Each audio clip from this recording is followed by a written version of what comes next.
nayogedde naye yesterday ali fine lwakuba mbiraba ku social media boogera kino boogera kiri bye bamanyi ne bye batamanyi ne Fred gyali ali fine weewaawo emabegako yalina depression nga womanyi omuntu ng'afiiriddwako omuntu nga bw'olaba Wizo ne Radio kati ne Fred ne maama we baali so close.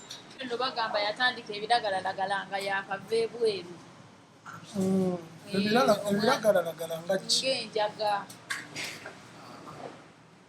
Sisuubira Fred kunywa njaga kuba omutwe gwe mwana muto nnyo okunywa enjaga. Depression esobola okufuula omuntu atamidde ate nga tutamidde. Depression eno yamutwala nemutuusa omutwaliza mu rehab.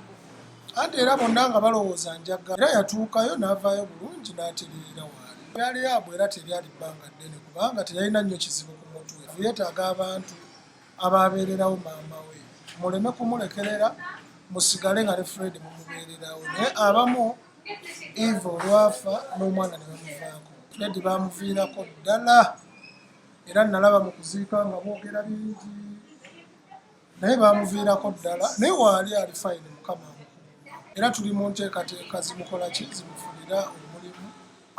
In fact ne Misaki yamuwa omulimu wa papaazi era agenda atandika okukola mujja mulabanga ku papaazi. Nze mbasaba kuba mmanyi nabo babeera n'ebizibu byabwe balemenga kweyama bintu bye batajja sobola kukola olw'okuba baagala okusanyusa abantu abaliwo abakungubazi ne mutandika okukola ki okweyama nti njaweerera gundi ate nga naawe abaabo bennyini tebasoma.